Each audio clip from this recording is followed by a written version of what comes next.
Olá, amigos e amigas da minha página e do meu canal do YouTube. Em maio passado, eu ministrei um mini curso na Jornada Paulista de Gestalt sobre o tema Sexualidade Feminina na Maturidade. Neste curso, eu abordei questões e perguntas sobre o que acontece que na maturidade as mulheres perdem seu desejo sexual e sua vitalidade. E eu abordei esse tema sobre 3 aspectos principais: o aspecto biológico, o aspecto cultural e o aspecto relacional. E o grupo foi muito participativo, gerou muitas discussões, desejos de outros encontros, que ampliaram esse tema, não só para o grupo de alunos que ali estavam, como também para mim. E é importante dizer que o desejo de intimidade, de proximidade e de satisfação sexual perdura pela vida inteira, independente se a mulher tenha 30, 40, 50, 60, 70, 80 anos. Então, eu resolvi disponibilizar partes do curso com vocês e eu espero que vocês gostem. Ao final, se vocês quiserem deixar por exemplo, sugestões, comentários, críticas, temas que vocês gostariam de discutir comigo, sintam-se à vontade. Nos vemos numa próxima ocasião.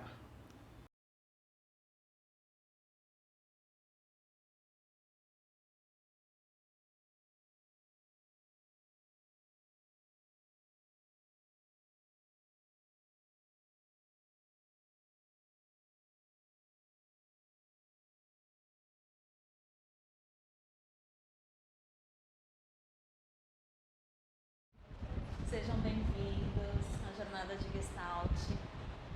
Agora vocês vão participar do mini curso de sexualidade feminina na maturidade com a Maria Celisa Barbalho. Vou falar um pouco sobre o currículo dela. Ela é psicóloga, formada pela PUC de Goiânia, Gestalt terapeuta pelo ITGT de Goiânia, formação em terapia de casais e sistemas íntimos com Joseph Zinker, em São Paulo, treinamento pelo Instituto de Gestalt Terapias de Los Angeles, Escola Parisiense de Gestalt, na França. É especialista em psiconeuroimunologia pelo IPSSP de São Paulo, especialista em sexualidade humana pela Faculdade de Medicina da USP, coordenadora de grupo de estudos multidisciplinar em sexualidade e realiza atendimento individual, como também a casais, famílias e grupos. Bem-vindos. Obrigada por sua afetuosa apresentação. Boa tarde a todos vocês. E é com muita alegria que eu estou aqui ministrando esse mini curso sobre sexualidade feminina na maturidade. E eu vou falar para vocês um pouco do meu interesse pelo tema. Quando eu fiz sexualidade humana na Faculdade de Medicina da USP, o meu tema foi a influência do relacionamento conjugal na sexualidade de mulheres na maturidade.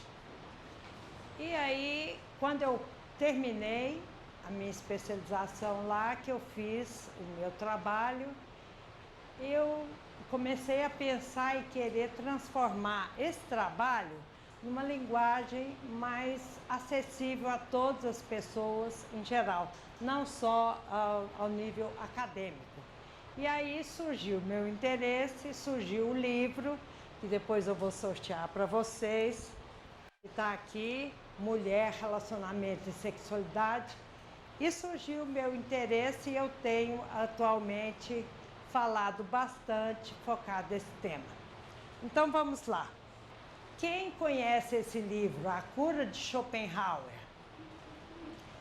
Então, Esse livro que se tornou um best-seller, o autor, Irving Yalom, ele fala sobre terapia de grupo. E durante o discorrer da terapia, existe uma pessoa do grupo, Philip, que ele é adepto de Schopenhauer. E Schopenhauer foi um filósofo do século XIX. Ele priorizava a razão e criticava os sentimentos. Então, isso é que acontece na vida dos casais até hoje. E é o que aparece na clínica, e principalmente em sexualidade. Enquanto, por exemplo, um cônjuge é mais voltado ao prazer, o outro prioriza a razão, né? Então, o terapeuta de grupo, nesse livro, a um determinado momento, ele diz o seguinte, vocês conseguem ler? Ele diz o seguinte, o terapeuta diz ao grupo: tenho essa mesma reação automática às críticas, mas eu vou contar o que eu aprendi. O verdadeiro segredo, quando a gente recebe uma crítica, é considerar uma opinião como um presente, mas primeiro ver se está certa. Eu confiro em mim e vejo se combina com minha própria opinião. E aí, olha que interessante. O terapeuta sugere que a gente pense: será que um pouco do que foi dito sobre mim é verdade? A crítica do outro, mesmo 5%?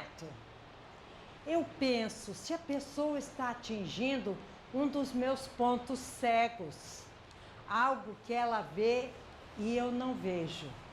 E agora vamos parar para pensar um pouquinho. Será que nós conseguimos fazer isso? Quando alguém faz uma crítica para a gente logo rechaça, não é isso? Não é isso? Então, aqui ele sugere, vamos parar e pensar, será que o outro tem razão? E isso que muitas vezes acontece na clínica. Eu vou apresentar para vocês um caso clínico que ilustra isso que eu acabei de falar. Como que é difícil aceitar críticas. É o caso de Delmiro e Zuleika, que está na página 37 aqui. Escutem o caso. O casal Delmiro e Zuleika chegou à terapia com a firme decisão de separação. Juntos há 38 anos, eles tinham filhos casados e netos. Mas, apesar da decisão tomada, eles ainda tinham certo nível de diálogo. Sua questão central era a incompatibilidade sexual. Enquanto o marido queria mais sexo, ela o repelia e, se o aceitava, impunha muitas condições, criticando-o sempre e tentando controlá-lo no seu comportamento sexual. A mulher usava de irritação constante para impedir a aproximação do marido. Ela não se soltava ao prazer da sexualidade. Ela mantinha uma atitude de autoobservação durante os poucos momentos em que o casal estava junto. Não havia intimidade entre eles. Com a saída dos filhos de casa, Zuleika passou a ter dificuldade com os filhos. Ela fazia exigências, quer dizer, ela exigia de todo mundo, tentando controlá-los à distância. E a terapia evidenciou que na família dela existiam conflitos semelhantes aos que agora ela vivia com os filhos. A morte de sua mãe gerou grande discussão sobre a herança, da qual ela era o pivô central. Então, gente, esse é um caso básico, corriqueiro, que acontece na clínica da sexualidade. Vocês conseguem ver? Ah, tá bom? Então, como? Isso aqui é uma questão da técnica e que isso aqui eu não domino. Apagar? Ok. Melhorou, gente? Essa pesquisa é uma pesquisa com mulheres acima de 40 anos. Desculpem que eu vou precisar de virar. Mulheres acima de 40 anos, com mulheres de várias nacionalidades, ok? Vejam, americanas, suecas, londrinas, dinamarquesas, australianas e as brasileiras. Pesquisas por 32 anos, que datam desde 72 a 2004. E o que tem de comum nessa pesquisa? É que acima de 40 anos existe um padrão de declínio, de diminuição, de queda do interesse sexual das mulheres, ok? Não importa que sejam americanos, ou suecas, ou dinamarquesas, ou australianas. Então, vejam, declínio do interesse, declínio, suecas, londrinas. Eu vou chamar a atenção para um detalhe que é diferenciado. Entre as suecas, observou-se 10%, gente, só 10% das mulheres mostram aumento do interesse sexual entre as suecas.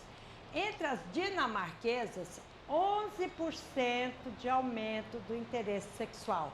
E olha esse dado interessante, entre as australianas, 7% de aumento do interesse sexual devido a um novo parceiro, tá? Isso é um dado relevante. E entre as brasileiras, vamos ver o que acontece? De 40 a 50 anos, 84% das mulheres diminui o interesse sexual.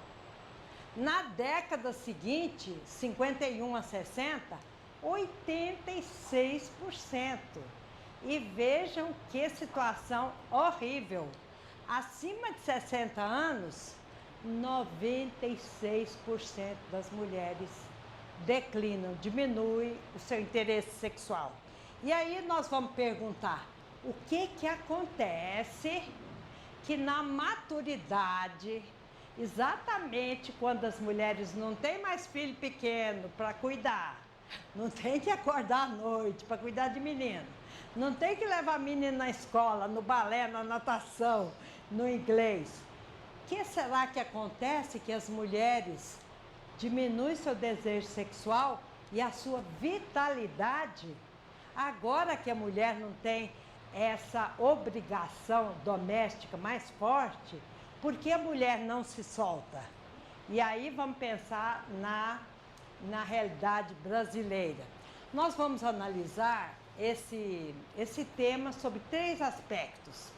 O aspecto puramente biológico, tá? O que acontece do ponto de vista hormonal, o aspecto social, cultural e também o aspecto psicológico, tá? Eu vou tentar, na verdade não dá para separar isso assim, bem em compartimentos, porque as situações se interpenetram, mas nós vamos tentar. Então, a primeira coisa, vocês sabem que menopausa não é climatério? Eu queria a participação de vocês sabem? Não? Quem sabe? Levanta a mão. Menopausa não é climatério. Você viu no meu livro, mas você sabia? Não sabia antes? Pois é. Gente, isso é uma coisa, é um dado importantíssimo para vocês mesmos, para suas mães, para seus clientes. Menopausa não é climatério, tá?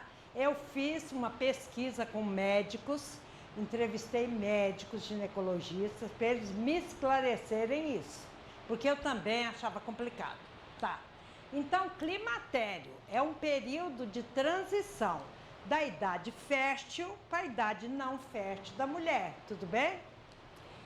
E esse período dura de uns 4 a 10 anos, tá ok? E menopausa é um evento único. Por exemplo, Alice menopausou aos 48 anos, tá bom? Assim como a menina, por exemplo, teve a sua menarca, que é a primeira menstruação, aos 11, aos 12, a menopausa é um evento único. E às vezes a pessoa fala assim, ó, eu estou na menopausa. Ninguém está em menopausa coisa nenhuma. A pessoa menopausou um determinado dia, por exemplo, maio de 2019. Dia 15 de maio, fulana menopausou. Aí está correto falar. E dados do Brasil. A menopausa no Brasil ocorre por volta de 47 anos. Quem tem menos de 47 aqui? Acho que vários, né? Menos de 47. Mais de 47? Mais de 47? Tá bom. Então, abaixo de 40 anos é considerada menopausa precoce, tá? E acima de 52 é tardia. Isso vai do organismo, da pessoa, da alimentação, das experiências. Então, vamos lá. Eu me baseei na Kaplan. Pois não. Você falou da climatério ou a menopausa, mas o próprio médico quando fala isso pra gente. Isso aconteceu comigo, ele falou assim, agora vai começar várias situações para você, de climatério, pode subir colesterol, pode isso, pode aquilo, pode tudo, né? Isso. Por isso que acho que se a gente tem esse histórico, não, pois é, mas eu não entendi bem a sua pergunta. É a questão do uso do termo? Isso. Eles mesmos, e os médicos que eu entrevistei, eles falam isso. Às vezes, entre nós usamos essa terminologia, mas é bom que se diga que o termo o climatério é o período e a menopausa é um evento único. Mas isso confunde a cabeça da gente, não é? Então, vamos lá. Existem mudanças, né? Na época do climatério, existem mudanças. Baixa de estrogênio e progesterona, que são os hormônios femininos. E isso pode levar a instabilidade emocional, agressividade, depressão. Voltando àquilo que eu falei antes, algumas mulheres diminuem o seu desejo sexual, mas outras aumentam. E o importante é a gente saber o que acontece com essas mulheres que aumentam o seu desejo sexual, não é isso? Porque se em toda a população, se a maioria da população decresce o interesse sexual, o que será que acontece? Só para deixar aí uma pergunta para vocês, o que será que acontece na vida dessas 10%? Vão pensando aí. Agora, esse dado também é muito importante, também da terapeuta Kaplan, uma americana. Ela diz o seguinte: nós mulheres temos hormônios femininos e tem o hormônio da testosterona, que é o hormônio do desejo, tanto em homens quanto em mulheres. Nós, mulheres, precisamos dos hormônios femininos na época da procriação, na época que a gente vai ter bebê, nós vamos amamentar, nós precisamos desses hormônios. Quando o hormônio feminino diminui, a testosterona, que todos nós temos, homens e mulheres, ela então reina. Então, olha que dado importante. Biologicamente, a mulher mais velha está mais preparada para ter mais apetite sexual. E como é que se explica isso? Isso é cultural. Uma vez eu estava fazendo uma palestra, alguns anos atrás, aqui na Faculdade de Medicina da Unifesp. E eu apresentei aquela minha pesquisa, muito fundamentada, e na plateia tinha um médico, quer dizer, vários médicos. E um deles me perguntou: essa pesquisa está muito boa, né? Me elogiou. Primeiro ele fez o elogio, depois ele falou assim: mas a senhora sabe por que acontece? À época eu não sabia, tá? Eu estava por hora encantada com a minha pesquisa, ainda mais Faculdade de Medicina da USP, e falando para outra faculdade. Aí o médico falou, isso é puramente cultural. E nós vamos saber mais para frente o que é isso. Essas pesquisas aqui agora são brasileiras, tá? Pouco mais de 1/3 das mulheres maduras, idosas, têm atividade sexual. E destas, menos da metade coloca que tem satisfação sexual. Isso é um dado alarmante. É cultural, mas é alarmante, tá bom?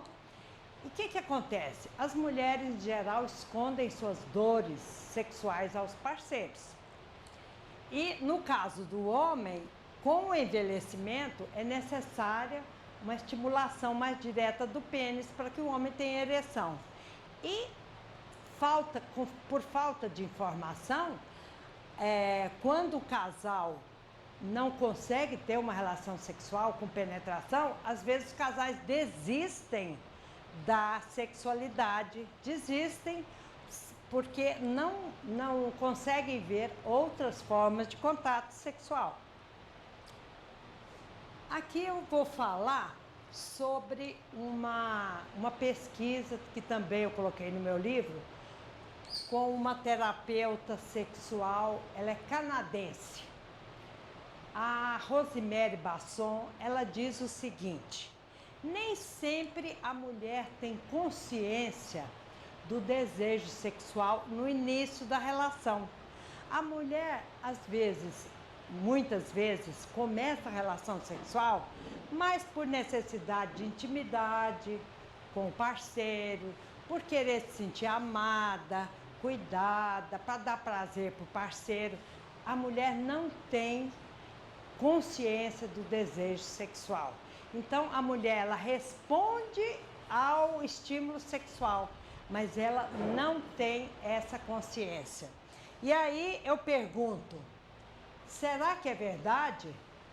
Será que a mulher não tem desejo sexual espontâneo? Será que ele só surge quando tem intimidade com o parceiro? Né? E a minha resposta a essa pergunta é: nós podemos sim sentir desejo sexual no início da relação, mesmo sem intimidade com o parceiro. E também a mulher pode sentir atração sexual por outro homem, mesmo ele não sendo seu parceiro. Gente, sentir não é problema. A questão é o que nós vamos fazer com aquele sentimento, né? O que nós vamos fazer. Porque é muito categórico dizer que a mulher não tem desejo sexual no início da relação ou que só tem quando tem intimidade. E aí, Vasconcelos e eu, nós fizemos uma readaptação desse quadrinho, mostrando que sim, a mulher pode ter desejo sexual espontâneo, inato, no começo. E quando a mulher tem esse desejo sexual no início da relação, todo o processo é mais fluido, é mais rápido. Pensando em gestalterapia, todo esse ciclo nosso da experiência, o ciclo do contato, ele é mais fluido. E o que acontece quando as mulheres se reprimem sexualmente? A gente interrompe o contato em alguma fase do ciclo, ok? Eu estou vendo pelo rosto de vocês que vocês estão entendendo o que eu estou falando. E nós vamos pensar, qual que é o lugar da sexualidade na nossa vida, na nossa existência? Nós procuramos o prazer do encontro, não somente para procriação, não é isso? Se a gente tivesse relação sexual só para procriar, imagina, os casais hoje têm 1 filho, 2 filhos, 3 filhos, e aí? Durante a vida toda, só 3 vezes? Não é isso? Então, não é por aí. Nós procuramos o momento do encontro, do contato. E o desejo, o amor à sexualidade são fontes de grande alegria e energia. Eu procurei em Ponty. Quem já leu Merleau-Ponty? Merleau-Ponty. Merleau-Ponty tem um texto lindíssimo que eu sugiro que leiam, é O Ser Sexuado, é um capítulo, naquele livro Fenomenologia da Percepção. É lindíssimo. Então, Ponty diz o seguinte: a sexualidade faz com que nós tenhamos uma história. A sexualidade é a chave da nossa vida. A resposta sexual em ambos os gêneros, quer dizer, para homens e mulheres. O nosso sistema nervoso, ele é afetado por fatores tanto internos, de paixão, amor, gosto, intimidade, quanto fatores externos, que nos instigam para o ato sexual. O sistema límbico emite sinais que configuram o estado de excitação. Então, o que acontece? Os estímulos visuais, táteis, olfativos, auditivos e do paladar. A gente vê uma pessoa agradável, sente um cheiro gostoso, dá um beijo gostoso. Tudo isso são estímulos que vêm aos nossos órgãos dos sentidos. E esses estímulos, como nós dizemos, transmitem informações ao cérebro. Aí acontecem as respostas fisiológicas. O que é? Aumento do fluxo do sangue. Para a mulher, a lubrificação e para o homem, a ereção, ok? E quando existe a resposta fisiológica simplesmente unida ao desejo e à fantasia, aí a questão amplia-se, deixa de ser uma questão fisiológica para ser algo mais amplo na vida da gente. E a Rosemary Basson, ela diz que as mulheres têm aquela resposta. Primeiro, as mulheres têm o estímulo, depois têm o desejo. Já eu, pessoalmente, refuto essa situação. Eu acho que as mulheres... É como uma dinâmica figura e fundo. A mulher pode começar pelo desejo, ela pode começar também pela excitação. Vai do dia, da hora. Estou vendo que tem pessoas que estão sorrindo, quer dizer, estão concordando com o que eu estou falando. Eu adorei essa construção. Como? Eu adorei essa construção figura. Eu também fiz sexualidade na música. Aham. Exato. Eu, na verdade, fiz meu curso na USP, né, com o pessoal da Carmita, Ábido, mas, assim, essa minha leitura de sexualidade, ela tem a ver com experiência de vida, mais leituras, é bem mais ampla do que a questão fisiológica. Porque a sexualidade não é só fisiológica, não é mesmo? Tem questões sociais, espirituais, né? É bem mais amplo. E uma coisa que eu quero parar um instantinho, e principalmente para as mulheres aqui presentes, eu falo mais mulheres porque nós mulheres vivemos mais isso do que os homens.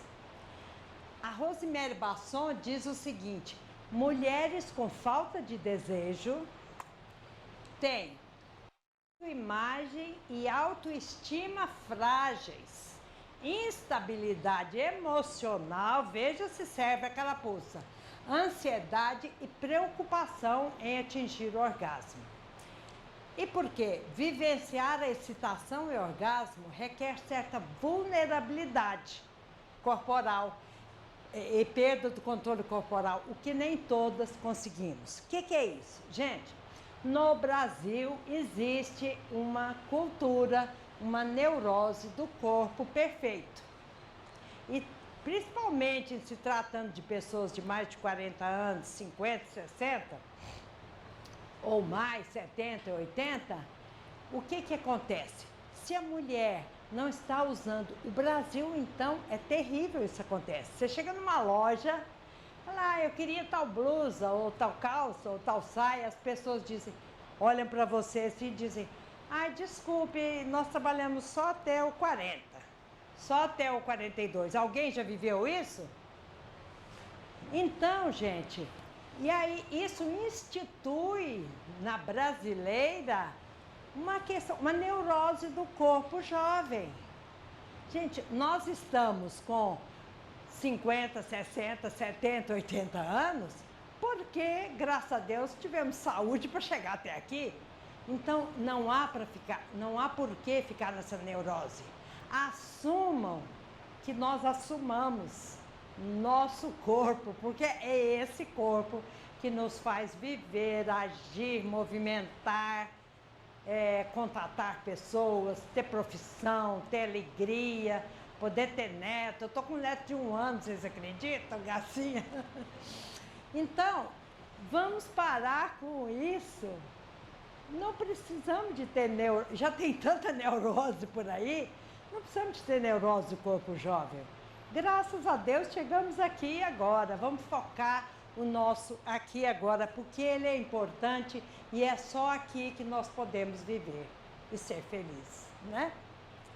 Então vamos lá. Alguém quer ler isso para mim? Mariana, por favor. Conceito de beleza, nós precisamos mudar os conceitos de beleza. Conceito de beleza. Muito mais que corpo perfeito.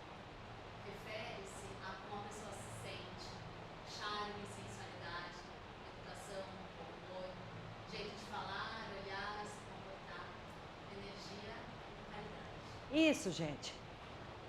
Conceito de beleza, isso é que é beleza. Adianta aquela pessoa ser linda, maravilhosa, totalmente equilibrada. Quem não tem um lado mais bonito que o outro? Uma sobrancelha mais isso, mais aquilo, não é isso? Então, vamos ampliar. Se você conseguir, primeiro em você mesma, em você mesmo, isso serve para os homens também, viu? Serve para todos. Se nós realizarmos isso em nós, nós vamos estar aptos a passar isso para os nossos clientes, para os nossos amigos, assumir. E só aquilo que é assumido que a gente pode vivenciar e tornar verdadeiro. Então tá. Do ponto de vista psicológico, o desejo faz parte do temperamento sexual de cada pessoa. Faz parte do todo. O desejo é comprovado por nossas fantasias sexuais. E o desejo tem a ver com nossa cultura, como é que nós fomos criados, como é que nós fomos educados. Em geral, as mulheres, principalmente as que têm mais de 50, foram educadas para se retrair, não é isso? E às vezes os homens para se soltar. Então, hoje em dia, graças a Deus, isso está se ampliando mais. Existe uma melhor igualdade entre gêneros. E existem mulheres que têm consciência corporal do seu corpo, do seu desejo, mas outras se reprimem. E as mulheres, às vezes, não se entregam sexualmente. Quando eu falo não se entregam sexualmente, eu estou falando com parceiros, mesmo as mulheres, dentro de suas relações, seu casamento, ou sua relação estável, as mulheres às vezes não se entregam, porque foram educadas para se conter, não é isso? Ainda existe isso entre as mais jovens, sim? Os mais jovens aqui? E aí, as mulheres que têm dificuldades de orgasmo, não se soltam, se reprimem e têm dificuldade de orgasmo.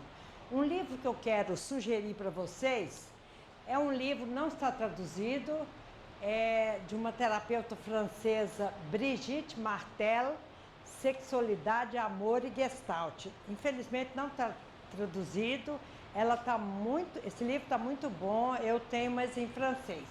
Ela diz o seguinte, que é importante o casal se masturbar um na frente do outro. E ela diz que sugere isso aos clientes dela que têm dificuldade sexual. Então ela diz para a mulher dizer para o homem, tu te acaricias diante de mim e me conta o que sentes. Amanhã me acariciarei diante de ti e te direi o que senti. Mas para chegar a isso, né, gente? Você tem que ter muita liberdade de viver a sexualidade. Então, o que acontece quando as pessoas vão envelhecendo? questão do envelhecimento sexual, corporal e a sexualidade. Uma coisa que eu gostaria que ficasse bem claro para vocês é a necessidade de aproximação, amor e intimidade não se modifica com a idade, tá?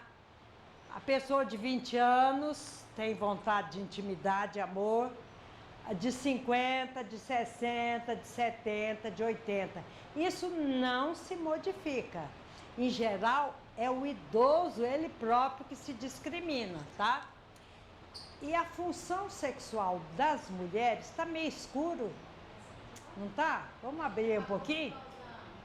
E aí agora? Fica muito claro? Para filmagem? Pode deixar? Tudo bem? Então tá. A função sexual das mulheres, à medida que a gente envelhece, depende então do estado de saúde da mulher, dos dois parceiros. Se a pessoa tem parceiros, a frequência da atividade sexual, que às vezes a pessoa vai deixando de ter atividade sexual e acostuma. Não acontece isso? Acostuma. E do quanto a mulher apreciava sexo na juventude. Porque tem pessoas que vêm ao consultório com 50 anos, 60, não, eu já não gostava de sexo, nem quando eu era mais jovem. Então, a vivência da sexualidade é algo pessoal e intransferível, assim como carteira de identidade, sabe? Então, a gente costuma dizer que a pessoa envelhece conforme viveu, não é isso? E morre também conforme viveu, não é isso? E é certo. E também, para a mulher se satisfazer, vai depender, então, da idade de cada um, do envelhecimento, da duração da relação. Existem relações que...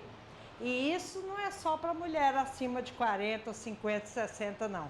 Eu vejo jovens que, às vezes, com 3 anos, 4 anos de relação, já cansaram.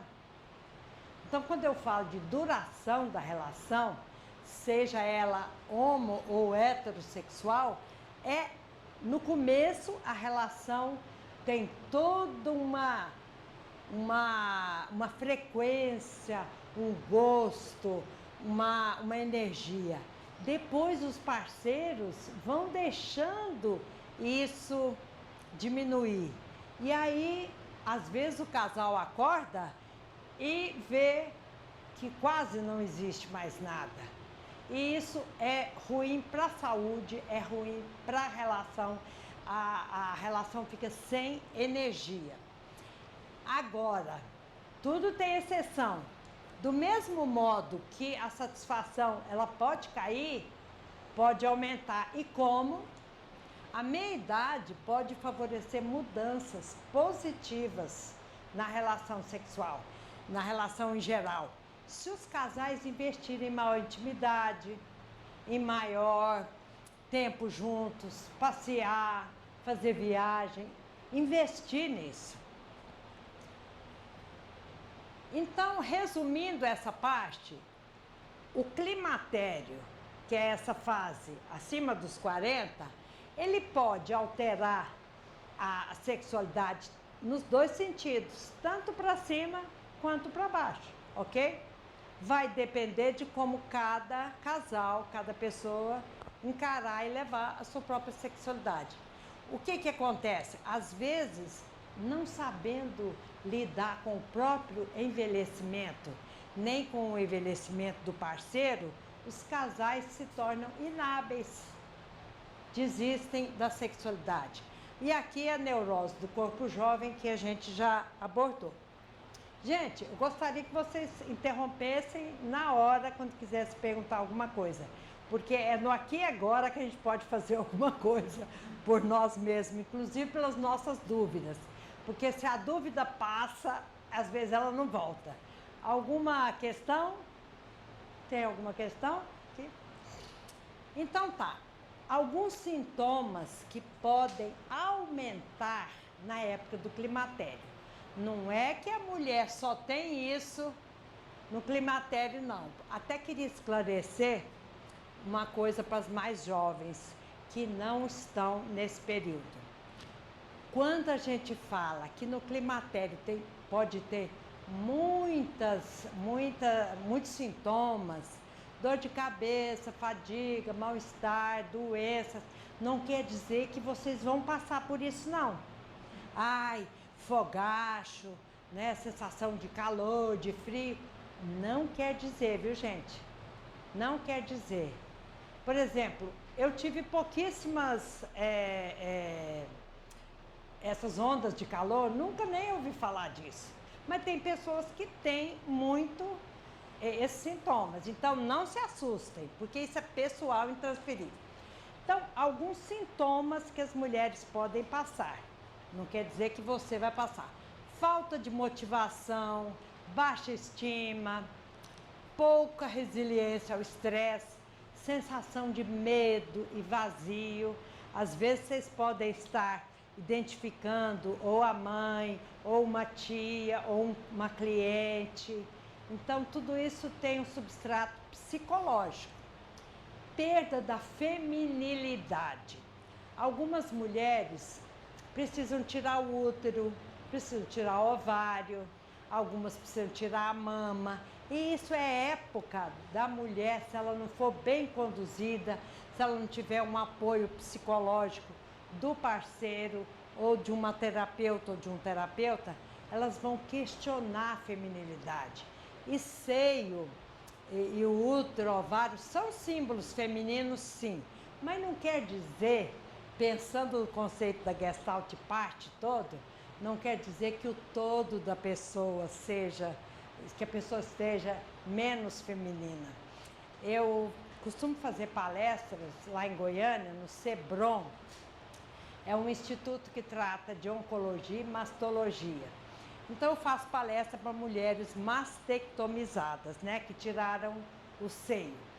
E uma última vez foi esse ano, em março, acho que foi esse ano em março. Eu disse para elas assim: não importa se você tem somente um peito, não importa se você não tenha nenhum peito, o que importa é que você seja uma mulher de peito.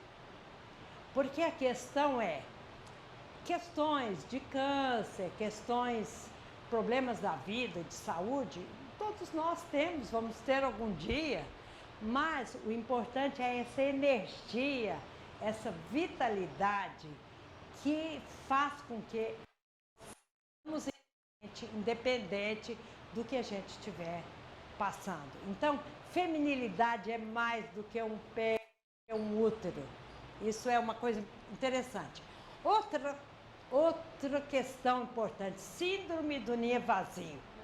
Quem já passa por isso? Quer falar um pouquinho? O que é a síndrome do ninho vazio? O filho sai de casa, vai repostar, a gente fica no vazio, porque a casa é para mim. Eu sou uma mãe assim, que trabalho muito fora, mas eu sempre quis cuidar de tudo da casa. Sim. Então, trazer tudo sempre tive, né? Para mim não foi trabalhoso. Aí um dia o filho chega e meu filho saiu assim, teve casamento marcado, ele saiu. Saiu. Ele saiu em janeiro, ele chegou e falou: eu preciso, eu quero ir embora, vou morar com meu lugar. Mais ou menos em abril ou maio eu vou. A gente está estudando, né? Certo. E aí ele estava começando a trabalhar aqui em São Paulo, estava só com 2 anos de trabalho com ele, né?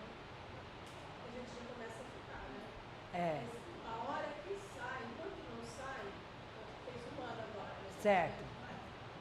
Enquanto não sai, você fica ali, né? Tá cuidando, gostoso e tal. O dia que vai embora, e na semana que o filho foi embora acho que foi numa terça-feira,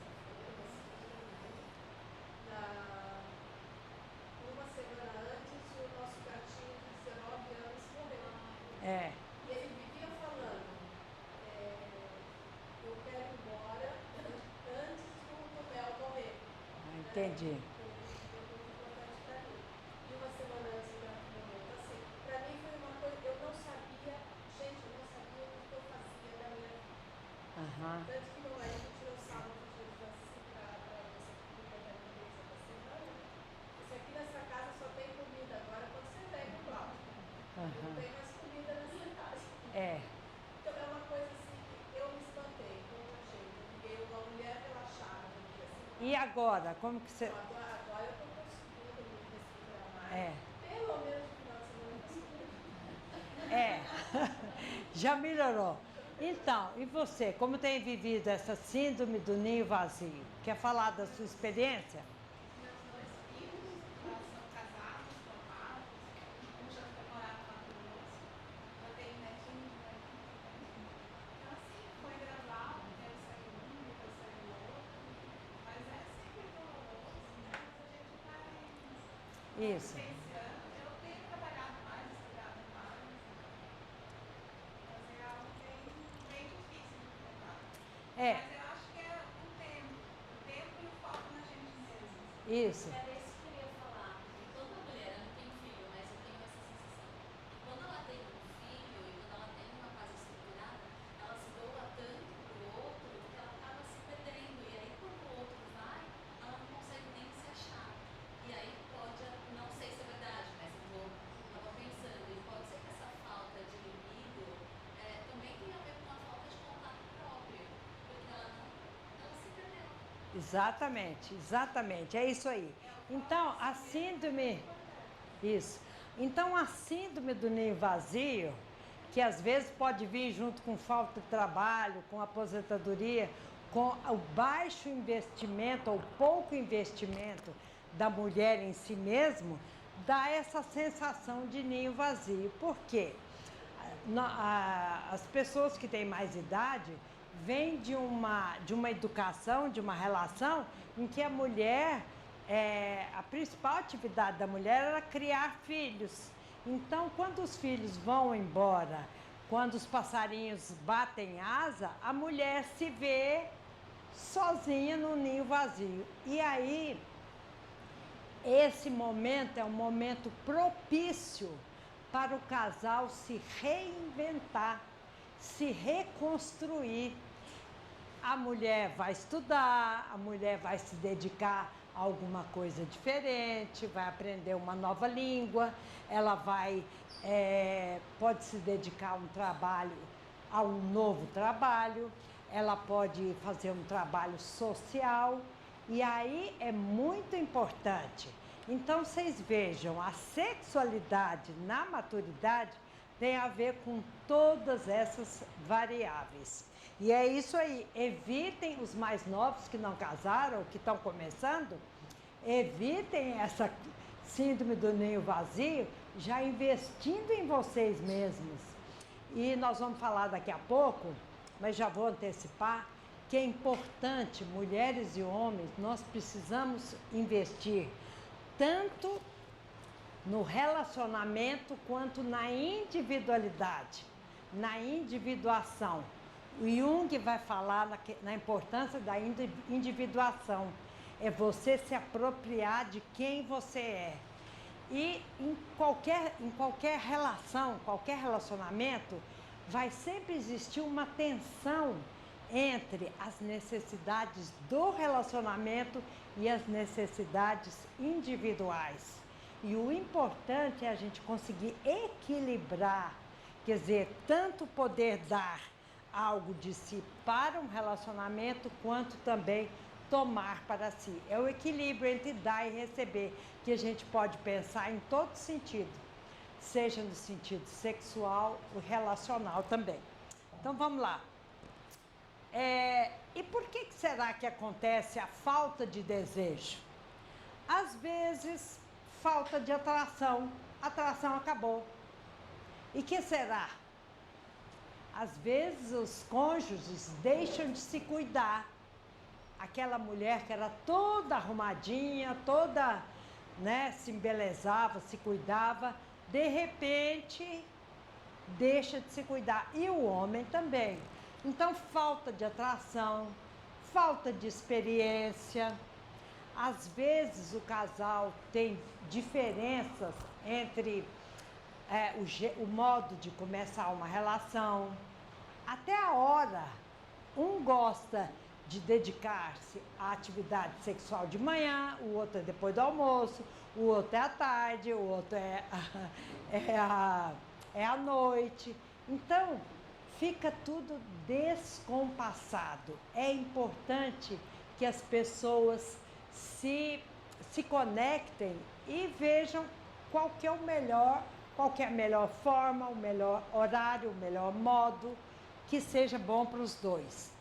Conflitos conjugais, dificuldade com a intimidade, preocupação, vocês falaram em filhos aqui, preocupações excessivas com os filhos.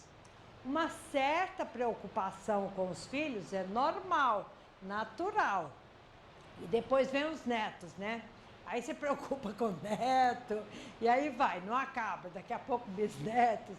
Então, mas se você se preocupa excessivamente, não sobra tempo e espaço para você, porque o dia só tem 24 horas, concordam? E aí, bom, uma série de situações que podem também levar a desajustes sexuais. E aí não precisa ser casal idoso, não. Tanto casal jovem quanto casal idoso.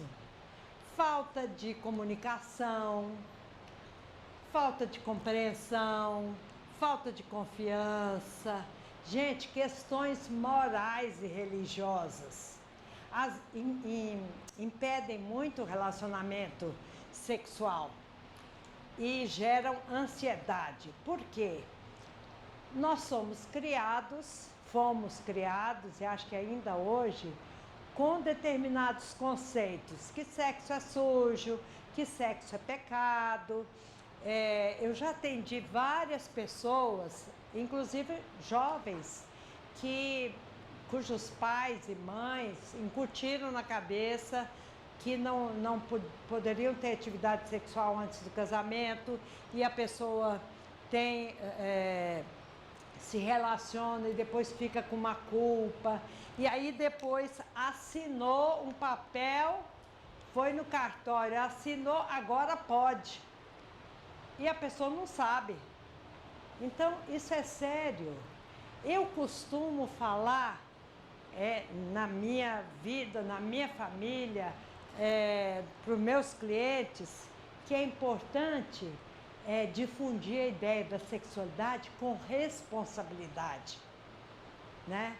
E tentar dar uma certa equivalência àquilo que é dito para os meninos e para as meninas, porque ainda tem muita discrepância nesse quesito, não é mesmo?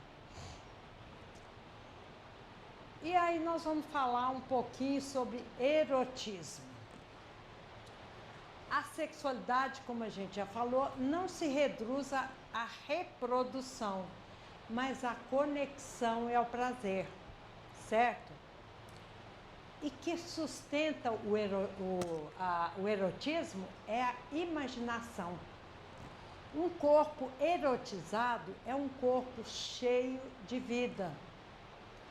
Nós precisamos fazer contato com nossas necessidades para poder buscar satisfação.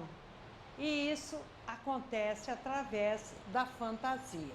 Abre essa roupa dela e desfila de calcinha e sutiã.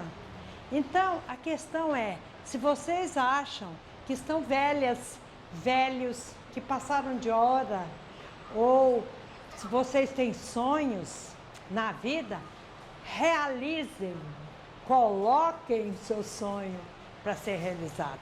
É isso, gente. Então, eu queria abrir... Pessoas que foram abusadas, mulheres que foram abusadas, têm um comportamento sexual diferenciado ou não necessariamente. O que eu sinto é isso, de mulheres que foram abusadas ter um comportamento sexual diferenciado. E o que você está chamando sobre diferenciado? O que você tem observado? Não gosta muito de sexo, usa bombas prerrogativas para conseguir parceiros, só que não tem orgasmo. Ela precisa fazer o sexo, mas sem orgasmo. E tem mulheres que têm que fazer, não chega a ser uma compulsão sexual, mas assim, precisa fazer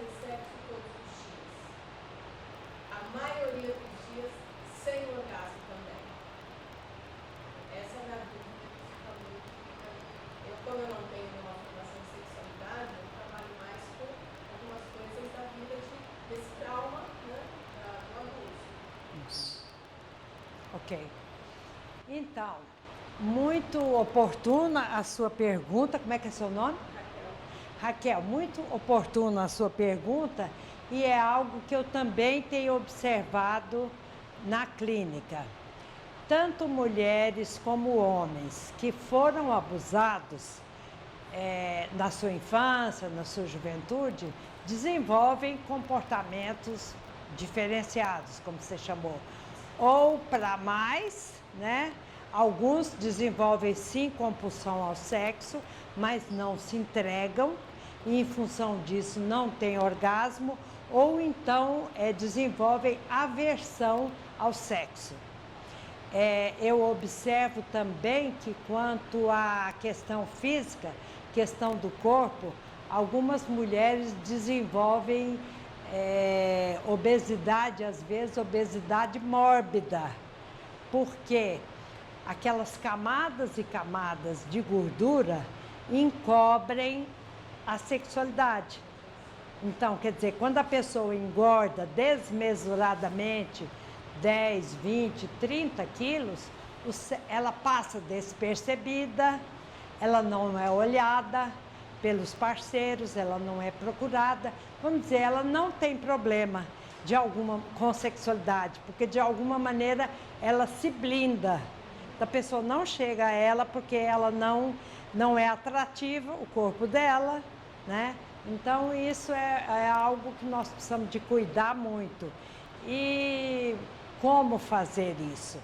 É realmente ajudando a pessoa a conscientizar que a sexualidade, que ela viveu sim aquele trauma, e aí é um trabalho em camadas. É um trabalho em camadas, como se a gente descascasse cebolas, né? Não dá para chegar e trabalhar em uma sessão, em 2 sessões, em um mês, essa questão do abuso. Porque a pessoa, primeiro, ela tem dificuldade de se colocar, ela tem preconceito quanto a si própria, ela muitas vezes se acha ou vítima ou causadora do abuso, né? Então, ela tem às vezes e pior é que muitas vezes a pessoa teve prazer. Sim. Então, fica aquela coisa ambígua. O que é isso?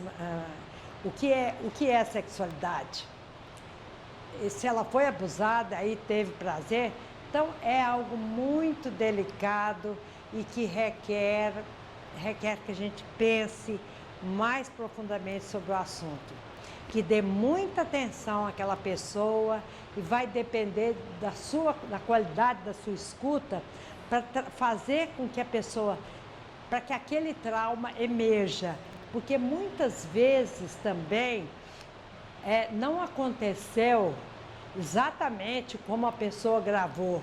Porque, vamos dizer, a pessoa chega no seu consultório com 34 anos, 45, remontando a algo que aconteceu aos 4 anos de idade, aos 5, aos 11, a memória, a pessoa às vezes deturpa a memória. Algo que ela acha que aconteceu, na verdade não aconteceu objetivamente. Mas o que importa é o que aconteceu para ela, o que ficou. Então é um trabalho delicado e que tem que entrar vagarosamente, mas sempre dando suporte para a pessoa poder expressar para você. E sempre levando em conta para não deixar a pessoa se envergonhar do que ela for te contar. Respondi essa pergunta?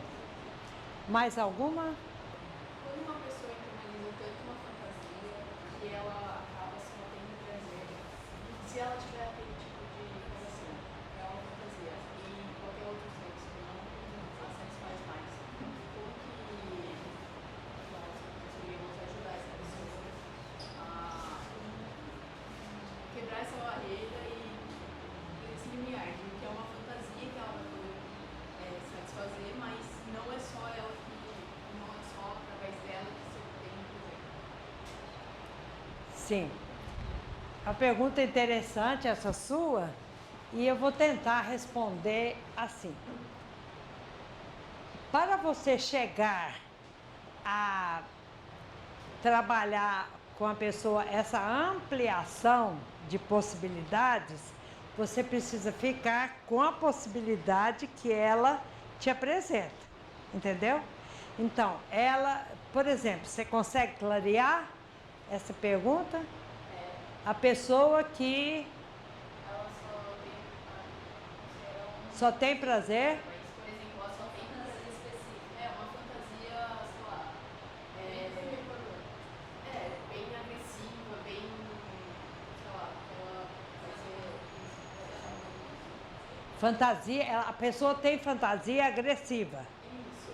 E ela não consegue. Tá, tenta clarear. Ela sendo agressiva, Não, ela tem fantasia que a outra pessoa seja agressiva com ela.